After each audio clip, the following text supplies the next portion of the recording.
Doctor Shafiqur রহমানের সঙ্গে চীনা রাষ্ট্রদূত মানে এমন ভাবে কোলাকুলি করতেছে, এমন ভাবে মানে আচরণগুলো মনে হচ্ছে যে এটা কোনো একটা রাষ্ট্রীয় প্রোটোকল, একটা ভিন্ন দেশ, সেখানে যে একটা রেস্ট্রিকশন আছে, সব গুলায় ফেলতেছে।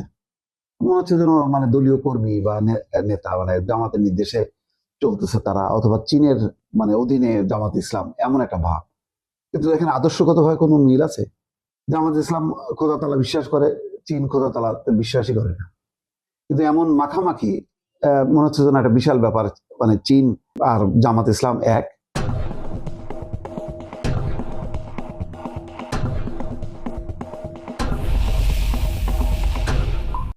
এক সময় এই চীন মাখামাখি করতো বাংলাদেশের বাম রাজনৈতিক দলগুলোর সঙ্গে, রাশেদ খান মেনন তাদের সাথে, দিলীপ বড়ুয়া।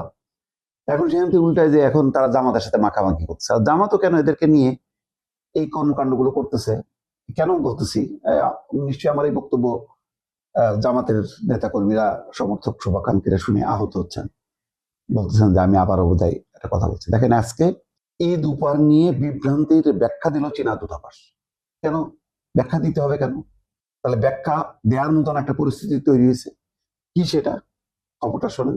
যে খবরটা প্রকাশিত হয়েছে, জামাত ইসলামীর আমির ডাক্তার শফিকুর রহমানকে সঙ্গে নিয়ে ঢাকার চীন দূতাবাসের ঈদ উপহারকে কেন্দ্র করে সামাজিক যোগাযোগ মাধ্যমে যে বিভ্রান্তি তৈরি হয়েছে তার ব্যাখ্যা দিচ্ছে দূতাবাস।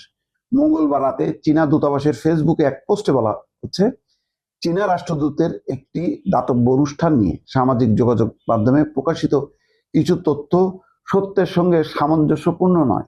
ভদ্রভাবে দিচ্ছে তারা। দূতাবাস বলছে, বাংলাদেশে চীনের বন্ধুত্বপূর্ণ নীতির প্রতি তারা প্রতিশ্রুতিবদ্ধ। নির্বাচিত সরকারের সুশাসনের প্রতি সমর্থন পুনর্ব্যক্ত করছে তারা। বুঝছে যে এটা গভর্নমেন্ট মাইন্ড করে কিনা, এই জন্য তাড়াতাড়ি ব্যাখ্যা দিতে বাধ্য হচ্ছে। এটা কেন এই পর্যায়ে উপনীত হলো, এটাও একটু বোঝা দরকার। দূতাবাস বলছে যে দুই দেশের জনগণের কল্যাণে বাংলাদেশ সরকার একসঙ্গে কাজ অব্যাহত রাখবে। মঙ্গলবার ঘটনাটা ঘটছে, মঙ্গলবার গতকালকে ঢাকার মিরপুর 10 নম্বর আদর্শ বিদ্যালয়ের মাঠে চীনা দূতাবাস ঢাকার বাসিন্দাদের মাঝে ঈদ উল ফিতরের উপহার হিসাবে খাবারের প্যাকেট বিতরণ করেছে। আচ্ছা, অনুষ্ঠানে ঢাকায় নিযুক্ত চীনা রাষ্ট্রদূত ইয়াও ওয়েন এবং বাংলাদেশ জামাত ইসলামের আমির শফিকুর রহমান উপস্থিত ছিল। সম্ভবত ওটা শফিকুর রহমানের নির্বাচনী এলাকা, সেই কারণে যেহেতু অনুষ্ঠানে চীনা দূতাবাস দুস্থদের মাঝে খাবার বিতরণ করবে, সেখানে ছিল। অনুষ্ঠান শেষে জামাত ইসলামী, দেখেন বিভ্রান্তিটা কোথায়, অনুষ্ঠান শেষে জামাত ইসলামীর ভেরিফাইড ফেসবুক পেজে চীন এবং জামাতের যৌথ উদ্যোগে উপহার বিতরণের কথা উল্লেখ করা হয়। এটা হলো চীন আর জামাত, মানে এটা মনে হচ্ছে যে মানে জামাত একটা ক্ষমতায় আছে। জামাত ক্ষমতায় থাকলেও তো সে সরকার হিসাবে চীনের এটা হইতে পারে। একটা দলের সাথে একটা দেশ কিভাবে যৌথভাবে মানে ঈদ উপহার বিতরণ করে, সেটা জামাত ইসলাম বেককলের মতন তারা আবার অফিসিয়াল ভেরিফাইড ফেসবুক পেজে দিচ্ছে।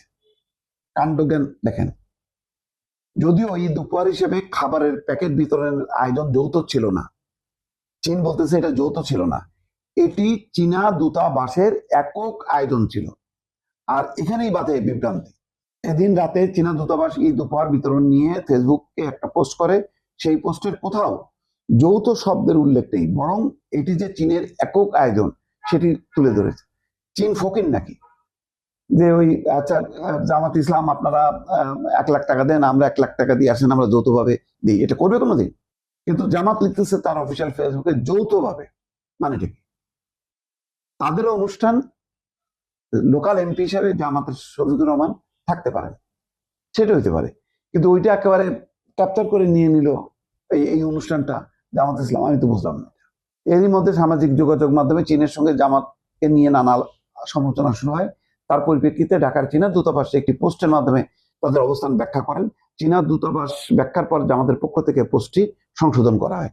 দেখেন, তারা দেওয়ার পরে তারপরে যে যৌথভাবে খাবার বা উপহার বিতরণ, এটা সংশোধন করা হয়। দেখছেন এর আগে কি করছে শফিকুর রহমান সাহেব? তার পররাষ্ট্র উপদেষ্টা তাকে মন্ত্রীর পদমর্যাদায় পররাষ্ট্র মন্ত্রণালয়ে নিয়োগ দেওয়ার জন্য খলিলুর রহমানের কাছে চিঠি লিখছে। তাজ্জব ঘটনা।